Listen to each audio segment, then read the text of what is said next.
We are the Muslim Ummah, and each day that goes by, the harder we try. In gratitude we pray to Allah. Chosen as part of the best of mankind, we spread the word of Islam. Every difficulty faced in our life makes us realize that it's just part of Allah's plan. Feeling stronger, we take it in our stride. Assalamu alaikum wa rahmatullahi wa barakatuh, and welcome back to this exciting journey which we started 21 episodes ago. We are now on episode 21.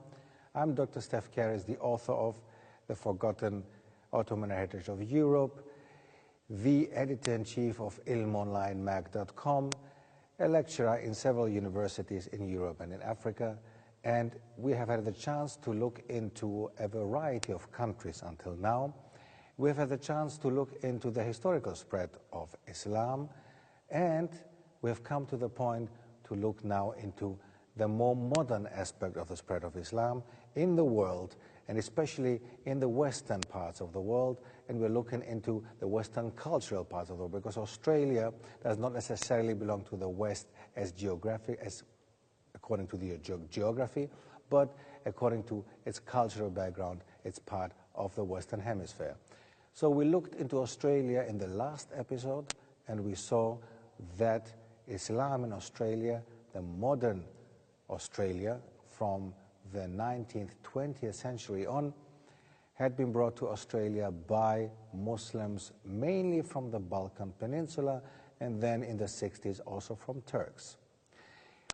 Muslims from Bosnia and Albania formed the biggest two groups in Australia. Before 1967, the first Turks arrived, and Australia copied basically the way that Germany dealt with Turkey. That time in the 60s, Germany signed guest workers agreement, Gastarbeiter agreement, between these two countries, Germany and Turkey, and Australia did exactly the same, and quite some Turks came over to settle in Australia. This brought a third group of Muslims, white, more or less, white people who came to Australia, but the policy towards non-whites changed after the 70s, and then people from all over the world had the chance to enter Australia, especially from Asia, seeing that, of course, the closest parts of the world is actually Asia. The closest continent to Australia, of course, is Asia. Countries like Indonesia, Malaysia, Thailand, all of them had the chance to enter Australia later, and many of them, of course, Muslims, especially considering the biggest Muslim country in the world, Indonesia. Australia, as we discussed before, had until September 11, like most of the countries in the world, there was no direct issue about Muslims with Muslims against Muslims. But things changed after September 11, of course, but also after the Bali bombing, which killed 88 Australians. So this affected Australian society much more than September 11, and that's what actually affected the Muslim population in Australia more and more. Although, as we said before, Islam is actually just number 4 in the list of biggest religions in the country, the Buddhists are many more than the Muslims. Buddhism is number 3 and Islam number 4. This, of course, the Bali bombing and everything that had to do with it and everything that followed it, affected, of course, the climate against the Muslims in Australia, and every little thing that the Muslims would say and the Muslim leaders would say would, of course, be taken care of in a different way than other community leaders, so that the Australians would pay attention to the Muslim community leaders from now on. Its neighboring country, Islam in New Zealand. Now, New Zealand is a little bit a different case. You cannot compare the development of Islam in Australia to the development of Islam in New Zealand, although they are pretty close to each other. They're all the way down under on our planet, but New Zealand developed in a different way. It's interesting to see that the first Muslims who arrived in New Zealand were, believe it or not, Chinese Muslims. Chinese Muslims who actually went to find gold in the 1870s. So Islam was brought from China. Chinese Muslims brought Islam to New Zealand, which is a very different case to other countries, as we have seen, and a very interesting one, of course. Now, there were small numbers of Muslim immigrants from India and Eastern Europe as well, who settled from the early 1900s until the 1960s. Within these 60 years, as we have seen migration from all over the world to many big immigrant countries like US, Canada, Australia, now also New Zealand, we see the Muslims followed from India, but also from Eastern Europe. The large-scale Muslim immigration began in the 1970s. The first ones who followed, the ones who had come before already, the Muslims, the ones who became the biggest group then in the 70s, came from a part which many of us, I'm sure, do not even know what it is. They came from the Fiji Islands. The Fiji Islands, you might say, where is that?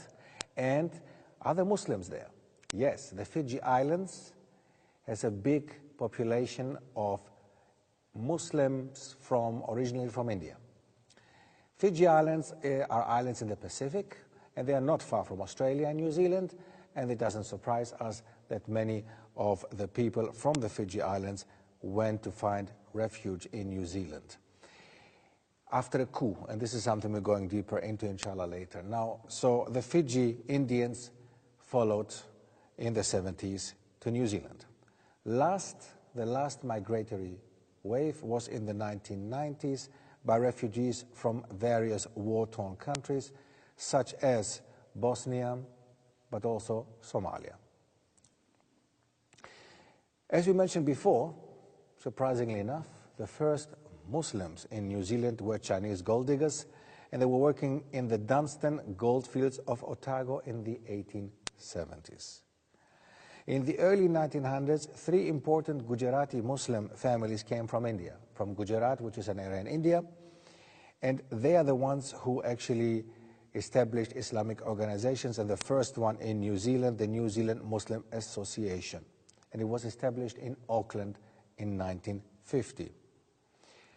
As we said before, after that, some Muslim men from Eastern Europe especially came with a refugee boat in the 50s, and they, together with the Gujarati Muslims, managed to work together and to buy a house and convert it into an Islamic center in 1959. So basically, the Gujarati Indian Muslims, together with the Eastern European immigrants in the 50s, managed to buy a house and established the first Islamic center in 1959. By that time, of course, in Australia, Islam was settled already for around 100 years. And in New Zealand, they just started. So it was more a recent community that started the process in New Zealand. The first Imam in 1960, a year later after they established the center, the first Imam, Maulana Syed Musa Patel, came from India, from Gujarat. So that automatically, with the establishment of the center, the Islam in New Zealand got a little bit this Indian touch, got a little bit the touch from Asia, got a little bit an Indian touch to its Islam and Islamic roots. So that made it again a little bit different to the Islam that we knew in Australia, or no in Australia, which got more the Balkan touch, seeing that most of the people came from the Balkan that time. But soon after that also, students from South Asia and Southeast Asia came. So students from areas like Pakistan, India, Bangladesh, but also Indonesia, Malaysia, and Thailand helped establish the other prayer rooms and Islamic centers elsewhere from the 1960s onwards. Although New Zealand had a relatively tiny Muslim population, until many years later, there were some activities that you can see that were going on that time, and it made it the Muslim community an interesting and active part of society, especially during that time that they had to basically establish centers for themselves that were not available, were not there. By 1979, there were 3 major Muslim organizations that existed in New Zealand, in the bigger cities, such as in Auckland, Wellington, and in Canterbury, and they were all brought together, and I find it a miracle, to be honest, that they managed to bring together all 3 big associations and organizations to create the one and only national Islamic body, the Federation of Islamic Associations of New Zealand, FIANZ. So they created one federation out of 3, brought them together. MashaAllah, I must say, I wonder in which part of the world this is possible nowadays and has ever happened. Seeing that we are so diverse, also in thoughts and in ideology, I find it amazing what they managed to do in New Zealand, MashaAllah. And I think, again, it's a lesson we can learn, I think. The large-scale Muslim immigration that came from the Fiji Islands, as we said before, influenced, of course, heavily the established Gujarat Indian Islam that was basically there already, and changed a little bit the face of Islam in New Zealand. But all this after the break, inshallah. Assalamu alaikum. We are the Muslim Ummah, and each day that goes by, the harder we try. In gratitude we pray to Allah. لبيك اللهم لبيك لبيك اللهم لبيك لبيك لا شريك. Assalamu alaikum. Wa alaikum assalam wa rahmatullah. You're not giving it to him because he has black eyes or blue eyes. You're giving it to him because of his position. And that is why you're giving it to this particular department's head rather than giving it to the HR GM, for example. Nobody gives the HR GM anything because they don't want anything from him until they want a job.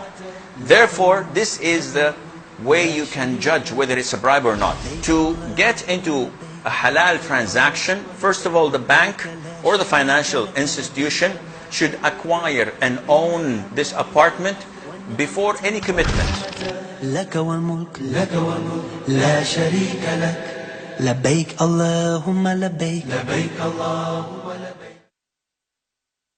The Muslim Ummah, and each day that goes by, the harder we try.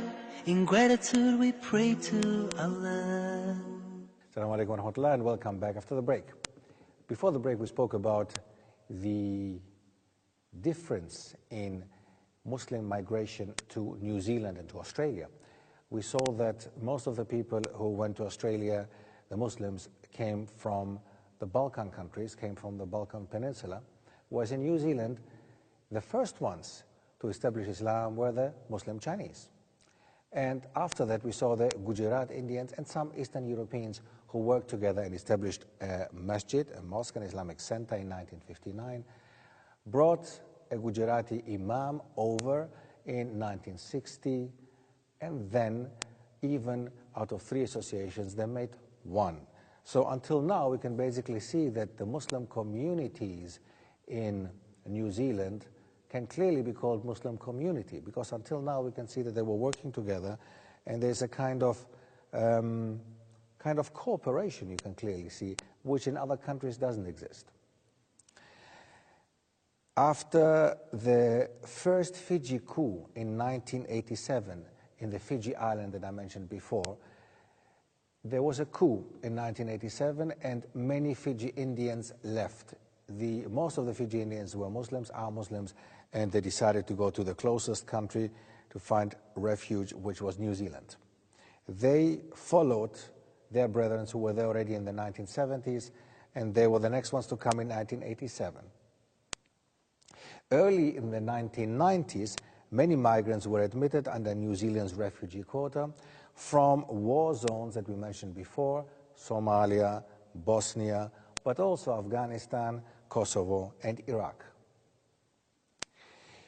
Furthermore, we can also find a significant number of Muslims from Iran who live in New Zealand nowadays.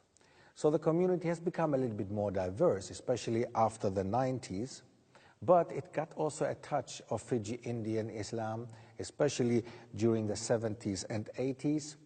But after the 90s, people from very different parts of the world, from Africa and from the Balkan again, during the Balkan Wars, of course, had to come over to move to New Zealand and give it a different touch, give Islam a different face, or give a different face to Islam in New Zealand. It is interesting to see that the concentration of Muslims is mainly in the two bigger cities, in Wellington and in Auckland. We should not forget, New Zealand is basically two big countries, two big islands. It's one country, two islands, but they both have two centers, each one. The one is Wellington and the other one is Auckland. And in both of these cities, you will find the majority Muslims residing there. Auckland, being the largest city of New Zealand, of course, has most of the Muslims.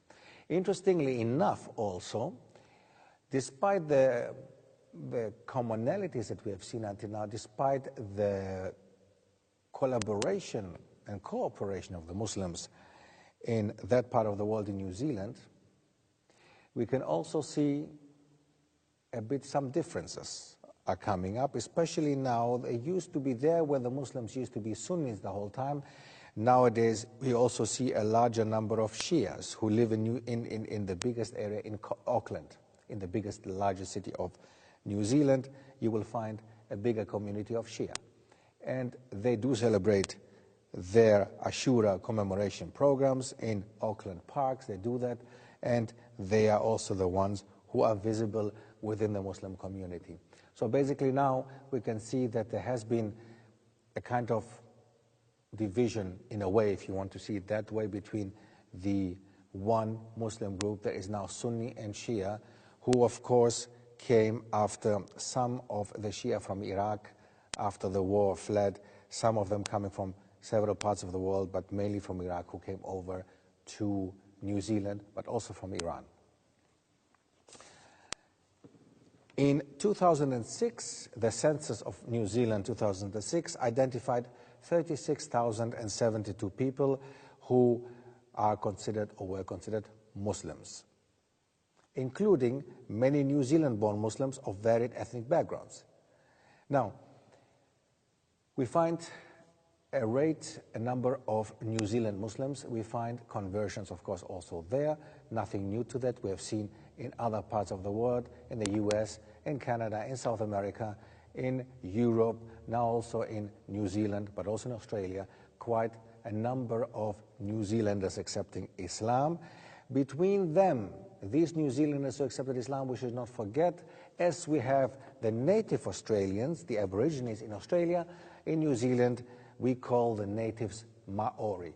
Maori Indians or Maori New Zealanders are the native New Zealanders who were there before the Europeans settled, before New Zealand became a British colony like Australia, and they were the first ones to be there, and it's actually originally their country. The British, again, like in Australia, they settled in Maori land. The Maoris have again realized, like the Aborigines in Australia, the power of Islam, and they have realized, I think many of them have seen that Islam, mashallah, fits more to their way of life and is more a deen that is open to any kind of people, rather, and doesn't have discrimination and doesn't feel racial discrimination and racial differences rather than Christianity or other type of religions. And many of the Maori have accepted, like the Aborigines in Australia, have accepted Islam, and the number is increasing. The small communities of Muslims from other parts of the world that we haven't mentioned before yet in New Zealand are communities coming from Turkey, for example, which is quite a big community in Australia, but it's bigger here. It's quite a community that in New Zealand has a smaller number, whereas in Australia it has a bigger number, of course, of Turks. Then we have some smaller numbers of Pakistanis, Indians, and people from Bangladesh. Furthermore, Southeast Asia and a bit larger Somali community nowadays. It's very interesting to see. We mentioned before that New Zealand accepted from the war-torn areas quite some people, and in between them there were Somalis and Asians. These people, or these communities, are mainly concentrated in the major cities of Auckland, Hamilton, Wellington, and Christchurch. These are the bigger cities, but as I mentioned before, the two big ones are, of course, the main ones. Now, interestingly enough, in recent years, an influx of foreign students from Malaysia and Singapore has increased the proportion of Muslims in some other centers, notably the university city of Dunedin. I would like to mention this one is very interesting because Dunedin is basically the Dunedin's Al-Huda Mosque is reputedly the world's southernmost and is further from Mecca than any mosque in the southern hemisphere. So the southernmost mosque in the world is in New Zealand, in Dunedin, and that makes it very interesting, I think, to be mentioned. As we saw in Australia also, quite some students from Asia came down to New Zealand to study at the universities, but also to learn English. Let's not forget that seeing that English is the only international language and the most important one in the world, students from Asia, of course, opt for the option to rather go to the closest countries that they have, Australia or New Zealand, to study at the universities. There's a big industry of English learning, English as a second language in this part of the world, in Australia and in New Zealand. Quite many universities, quite some private institutes work with people from Asia. Between them, quite some of them Muslims, especially from the Muslim majority country like Indonesia, but also Malaysia, but also Singapore. So we can find quite some students from that part of the world studying English, but also studying at the universities, other subjects that are of interest for where they come from, of course, for that part of the world. Now, we've seen a little bit of Australia and New Zealand is a little bit different. The development of Australia and New Zealand, of Islam, on the spread of Islam in modern Australia and New Zealand is a bit different to some other parts of the world. But we also have seen commonalities to America, to North America, and to Europe. We have seen that during the time of migration, people from all over the world chose to go to these immigrant countries, and many of them were accepted in Australia, in New Zealand, in the US. Australia and the US, of course, have a very diverse Muslim community, or very diverse Muslim communities, whereas New Zealand has a smaller diversity in its communities, simply because the percentage is also smaller, but also because the way that the Muslims came, the groups that came one after the other, was more consistent, more homogeneous. Well, here we have to stop, unfortunately. We've come to the end of the 21st episode, and I would like to welcome you to the next episode, inshallah. I hope you are enjoying this fantastic journey that we have undertaken, and I hope to see you soon. Assalamu alaikum wa rahmatullah. We are the Muslim Ummah, and each day that goes by, the harder we try. In gratitude we pray to Allah.